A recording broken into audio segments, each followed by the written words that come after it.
नमस्कार, न्यूज़ 18 का digital platform देख रहे हैं आप और मैं हूं आपके साथ प्रिया शर्मा। हमारे साथ मौजूद हैं हमारे वरिष्ठ सहयोगी अभय उपाध्याय जी। जम्मू कश्मीर को स्टेटहुड का मुद्दा ये लेकर हमने अक्सर बातचीत की है, लेकिन आज ये बातचीत खास इसलिए हो जाती है कि एक सार्वजनिक मंच पर जम्मू कश्मीर के मौजूदा मुख्यमंत्री आक्रोशित होकर कहते हैं कि मैं खूनी संघर्ष के लिए तैयार नहीं हूं।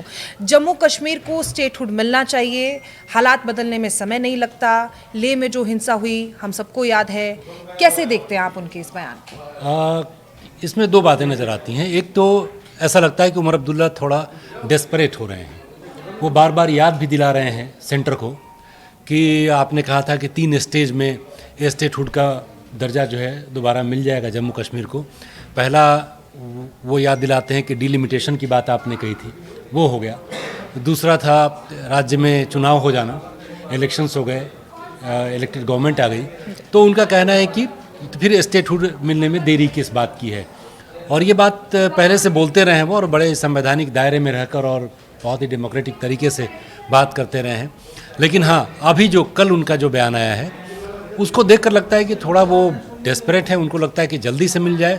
और मुझको लगता है कि कहीं जो लद्दाख में स्थिति बनी है, जिस तरीके से लेह में उपद्रव हुआ और सोनम वांगचुक के कहने पर एक युवाओं का ग्रुप अचानक से उभर के आया और बहुत हिंसा भी हो गई, मुझको लगता है कि शायद उसको डर दिखाकर एक ऐसी परिस्थिति बनाना चाहते हैं जिसमें एक दबाव बनाना चाहते हैं कि सेंटर इस बात के लिए राज़ी हो जाए कि चलो स्टेटहुड का दर्जा इनको दिया जाए। लेकिन मुझको लगता है कि उमर अब्दुल्ला ये जानते हैं कि ऐसे बयान देने से और लेह का एग्जाम्पल पर दे देने से शायद स्टेटहुड नहीं मिल जाएगा। तो कहीं ना कहीं अपने उन लोगों को, अपने वोटर्स को, अपने ऑडियंस को भी एड्रेस कर रहे हैं जिन्होंने बड़ी उम्मीद से उनको मुख्यमंत्री बनाकर भेजा है कि आप स्टेटहुड का दर्जा वापस दिलाएंगे राज्य को। देखिए, एक सबसे ज़रूरी चीज़ होती है, एक मुख्यमंत्री पद एक ऐसा पद है जहाँ पे अगर आप अपने मुख से कोई भी शब्द निकाल रहे हैं तो वो संकेत, संदेश है। बहुत जनता सुन रही है आपको, आपके निजी कार्यकर्ता हैं, नेता है, आपको फॉलो करने वाले लोग हैं। तो ये सवाल भी है कि उन्होंने ऐसा बोला, क्या वो भूल गए थे कि वो ऐसा बोलेंगे, उसके बाद आउटकम क्या निकल के आएगा? जब बिल्कुल, बहुत लेह में ऐसे हालात हुए और सीधे तौर पर आरोप लग रहे हैं। अब देखिए, इसको कड़ी अगर जोड़ के देखें तो एक संकेत तो मिलता ही है जो कि थोड़ा खतरनाक भी मान सकते हैं, क्योंकि एक वीडियो सर्कुलेट हो रहा था सोशल मीडिया पर बहुत ज़्यादा, और जिसमें सोनम वांगचुक बात करते नज़र आते हैं। नेपाल में जेनजी का जो आंदोलन चला वहाँ पर, और बांग्लादेश का भी, जहाँ स्टूडेंट्स अपने शेख हसीना की सरकार थी उसके खिलाफ उन्होंने मोर्चा खोल दिया था, तो सोनम वांगचुक उसमें उसका जिक्र करते हैं। और कुछ दिनों के बाद लेह में ऐसी हिंसा हो जाती है। अगर उमर अब्दुल्ला उसी का एग्जाम्पल दे रहे हैं और ये बोल रहे हैं कि अगर ऐसा हो जाता है तो मैं इसके लिए तैयार नहीं हूँ, तो सवाल यह है कि उनके जहन में बात आई क्यों? क्या ये सवाल तो लाजमी हो जाता है फिर पूछना है कि क्या वो संकेत दे रहे हैं अपने पार्टी के लोगों को, क्या राज्य के युवाओं को? क्या वो कहीं ना कहीं से एक संकेत दे रहे हैं कि आप आइए, आगे बढ़िए, और अगर इस तरह की कोई घटना हो जाती है तो हम सरकार पर भी दबाव बनाएंगे? और जैसा मैं पहले कह रहा था, मुझको लगता है कि शायद उनकी मंशा ज़्यादा ये है कि लोग राज्य में ये नहीं समझे कि उमर अब्दुल्ला शांत बैठ गए हैं, क्योंकि उन पर कई पार्टियां ये आरोप भी लगा रही हैं कि वो बीजेपी के साथ मिल गया, नहीं, वो बीजेपी के साथ अंदर से मिले हुए हैं। और इसलिए स्टेटहुड की मांग को लेकर बहुत ज़्यादा एग्रेसिव नहीं है, चूँकि वो सीएम बन चुके हैं अभी। तो हो सकता है कि इन बातों को दबाने के लिए, उसको काटने के लिए, अपने राज्य के लोगों को ये भरोसा दिलाने के लिए कि अगर मैं बहुत शांति से और अमन के साथ, बिना कोई बड़ा एजिटेशन के, अगर मैं स्टेटहुड वापस लाने की कोशिश कर रहा हूँ, तो ऐसा नहीं कि ज़रूरत पड़ने पर मैं एग्रेसिव नहीं हो सकता हूँ। तो ये दोनों बातें इसमें छुपी हो सकती हैं कि एक सेंटर को मैसेज देना और अपने लोगों को भी मैसेज देना। एक पत्रकार होने के नाते हम तो ये बात सीधे तौर पर नहीं कह सकते हैं सर, लेकिन आखिर में घूम फिर के बात वहीं आ जाती है। नेपाल में जो हुआ, जेनजी आंदोलन उसको नाम दिया गया था। लेह में जो हुआ, नेपाल को देखते हुए ही वहाँ पे भी बताया गया कि नेपाली नागरिक थे, उन्हें गिरफ्तार भी किया गया, लोग मरे भी, लोग घायल भी हुए। उसके बाद जम्मू कश्मीर तक आंच पहुंची थी उसकी, दिल्ली तक पहुंची है उसकी, तो हम बात करें राहुल गांधी का भी वो ट्वीट कि युवा, देश के युवा लोकतंत्र बचाएंगे, जेनजी शब्द जिस तरीके से इस्तेमाल होने लगा है, और क्योंकि आजकल के बच्चे हैं नहीं उतना कंट्रोल कर पाते हैं, और अगर कोई भी एक संदेश दे दिया गया तो बस चल दें उस रास्ते पे। एक ये सवाल, प्लस इसी में एक और मैं ऐड करना चाहूँगी कि स्टेटहुड का मुद्दा है, मिलना था, केंद्र सरकार की तरफ से बार बार आश्वासन दिया जा रहा है कि समय आने पर दे दिया जाएगा। हालात अभी ऑपरेशन सिंदूर हुआ, पहलगाम में जो हुआ हम भूले नहीं हैं। एक राज्य सरकार के लिए संभालना मुश्किल होता है वो चुनौती, और प्रशासन अगर मुख्यमंत्री उमर अब्दुल्ला के हाथ में होता तो क्या भी उनकी तो भी ऐसी यही शब्दावली रहती उनकी। ठीक है, पुलिस प्रशासन उनके पास नहीं है, वो एलजी के पास है, इसीलिए कानून व्यवस्था को लेकर वो अक्सर सवाल भी उठाते रहते हैं और अपनी बेचारगी भी जाहिर करते रहते हैं।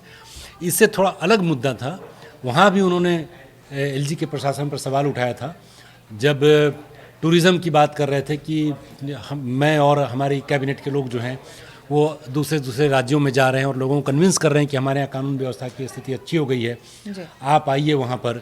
और वो उन्हें पेरिस जाने का भी प्लान बनाया था उन्होंने, तो उन्होंने कहा कि हम लोग इतनी मेहनत कर रहे हैं और यहाँ टूरिस्ट स्पॉट को बंद कर दिया गया है जो हमारे हाथ में नहीं है, वो एलजी के हाथ में कानून व्यवस्था, और वो कहते हैं कि अगर अभी हालात सुधरे नहीं है तो फिर आपने इसको बंद क्यों रखा है। आप क्लेम तो ये करते हैं कि जम्मू कश्मीर में हालात बहुत बदले हैं। तो उमर अब्दुल्ला ये बातें उठाते रहे हैं और निश्चित तौर पर अगर उनके हाथ में पुलिस प्रशासन होता तो शायद इस तरीके से बात वो नहीं करते, लेकिन ये एक राजनीतिक मुद्दा है और बहुत बड़ा मुद्दा है। बिल्कुल। तो मुझको लगता है, जो तो मैं मेंटेन कर ही रहा हूँ, मैं बोल रहा हूँ कि वो अपने ऑडियंस को एड्रेस कर रहे हैं, लेकिन हाँ, किस तरीके से बोल रहे हैं आप, ये बहुत ज़्यादा मायने रखता है। जेंजी की बात, राहुल गांधी भी पूरे देश में घूम घूम कर जहाँ भी इलेक्शंस हो रहे हैं वहाँ जेंजी की बात करें, हालांकि उनको बहुत ज़्यादा कामयाबी उसमें नहीं मिल पा रही है, क्योंकि नेपाल या बांग्लादेश जैसे हालात आपके यहाँ नहीं हैं। बिल्कुल। ज़मीनी सच्चाइयाँ दोनों जो देशों में थी उससे भारत की ज़मीनी सच्चाई बिल्कुल अलग है। नरेंद्र मोदी एक बहुत ही लोकप्रिय नेता हैं, तो ये उम्मीद करना कि आप किसी एक वर्ग को, एक किसी खास कैटेगरी के लोगों को, चाहे वो जेंजी हो या किसी और बेस पर कोई कैटेगरी हो, उसको आप भड़का देंगे जो सड़कों पर उतर आए और उस तरीके से हिंसात्मक तरीके से अपनी बात को रखने की कोशिश करें, ऐसा मुमकिन नहीं है। तो उमर अब्दुल्ला को भी इस बात का तो इल्म है ही है, लेकिन इसके बावजूद चूँकि जम्मू कश्मीर की स्थिति बाकी राज्यों से थोड़ी अलग रही है और 370 हटने के बाद लोगों में बहुत दिन तक एक नाराज़गी भी थी, हो सकता है कि उमर अब्दुल्ला के मन में ये बात हो कि उसी को थोड़ी हवा दी जाए जिससे कि लोग सड़कों पर उतरे। मैं नहीं कह सकता कि वो एग्जैक्टली चाह रहे हैं कि यहाँ पर वैसा ही खूनी संघर्ष हो, क्योंकि इस तरह की किसी भी उपद्रव में, इस तरह की किसी भी घटना जब होती है तो नुकसान वहीं के लोगों का होता है, राज्य का होता है, और बिल्ड करने में, एक बार फिर से पुनर्निर्माण करने में अरबों खरबों का खर्च जाता है। कल को स्टेटहुड मिल जाता है तो ये सवाल फिर उमर अब्दुल्ला से ही पूछा जाएगा। तो कोई ज़रूरी नहीं है कि उमर अब्दुल्ला ऐसा ही चाहते हों, लेकिन हाँ, ऐसा करके अपनी इमेज बिल्डिंग तो कर ही लेंगे कि उमर अब्दुल्ला किसी भी हद तक जाने के लिए तैयार हैं स्टेटहुड को पाने के लिए। ये बात ठीक है, लेकिन महत्वपूर्ण तो ये भी है कि सवाल थोड़ा गंभीर है। राजनीति जिस तरीके से, जिस स्तर पर आ गई है, आप भी जानते हैं, हम भी जानते हैं, आरोप भी लगते हैं कि किस तरीके से हम आगे की रणनीति तैयार करते हैं। उमर अब्दुल्ला के लिए ये कहना सही था, गलत था, उन्होंने जो भी किया ऐसे में देखना होगा, लेकिन राजनीति के तौर पे ऐसे तो नहीं किसी पर्सनल राज्य का नुकसान हो रहा है कि केंद्र सरकार करेगी समय आने पर, उमर अब्दुल्ला जो चाहते स्टेटहुड मिले उन्हें मिलेगा, लेकिन आम जनता बीच में, दरअसल उनके मन में एक ये भी है, जैसा बीच में उन्होंने कहा था कि सत शर्मा को सीएम बना देंगे, बिल्कुल उनकी तरफ से बयान सामने आया था। हाँ जी। तो उनके मन में शायद ये सवाल भी उमड़ घुमड़ रहा होगा कि अगर बहुत ज़्यादा डिले होता है तो कहीं ऐसा नहीं हो कि लोगों की नाराज़गी जो अभी तक केंद्र सरकार के प्रति या उस कदम के प्रति है जिसमें स्टेटहुड चला गया, तो उनके मन में सवाल ये ज़रूर होगा कि कहीं ऐसा नहीं हो कि ये सवाल मुड़कर मेरी तरफ आ जाएं और लोगों की नाराज़गी मुझसे हो जाए। तो अपने आप को उस स्थिति से बचाने के लिए भी उमर अब्दुल्ला के लिए बहुत ज़रूरी है कि अपने आप को डिसोसिएट करें और केंद्र से, और जो आरोप लगते हैं कि इनकी बहुत अच्छी अंडरस्टैंडिंग है, तो उस अंडरस्टैंडिंग होना कोई बड़ी बात भी नहीं है और कोई बुरी बात नहीं है। केंद्र से अगर आपके संबंध अच्छे हैं, केंद्र राज्यों के संबंध को लेकर संविधान में कितनी सारी व्यवस्थाएं की गई हैं कि ये संबंध अच्छे रहे, तो अगर संबंध अच्छे हैं केंद्र और राज्य के और उमर अब्दुल्ला सरकार के, तो इसमें कोई बुरी बात नहीं है। लेकिन हाँ, उनके मन में ये डर तो ज़रूर होगा कि अगर डिले होता है तो लोग, हालांकि एक मैं आपको बताऊं कि डिले होने के बावजूद जो राज्य में विकास के कार्य हैं उसमें कहीं कोई कमी नहीं आई है। अब नेशनल इलेक्ट्रिसिटी ग्रिड से जोड़ने की बात चल रही है, कोशिशें चल रही हैं। कश्मीर में बिजली के हालात को लेकर अक्सर लोग नाराज़ रहते हैं कि बिजली गांव में नहीं आती, उसमें एक बहुत बड़ा बदलाव आने वाला है। उसी तरीके से हाईवेज़ बन रही है, जांस्कर हाईवे बनकर तैयार है ऑलमोस्ट, उससे दूरियां कम हो जाएंगी, यात्रा में लगने वाला समय कम हो जाएगा।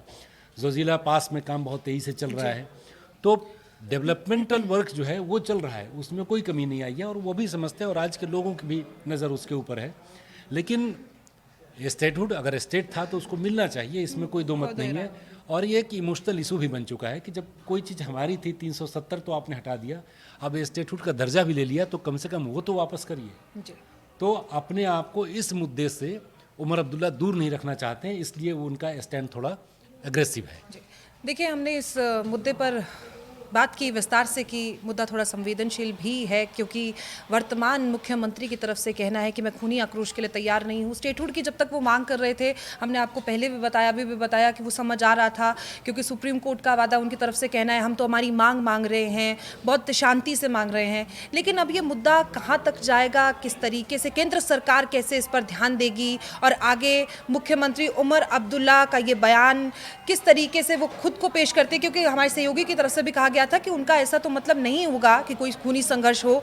लेकिन एक वर्तमान मुख्यमंत्री को शब्दों को देखकर थोड़ा सा अपना बयान देना चाहिए, इतना हम कह सकते हैं, क्योंकि बहुत बड़ी जनता और लोग आपके शब्दों को ध्यान से सुनते हैं। तो ऐसे में अब इस मामले में आगे क्या कुछ अपडेट आती है उसकी भी जानकारी लगातार हम आपको हमारे इस प्लेटफॉर्म से देते रहेंगे। और ज़्यादा खबरों को देखने के लिए आप देखते रहिए News 18 JKLH। धन्यवाद।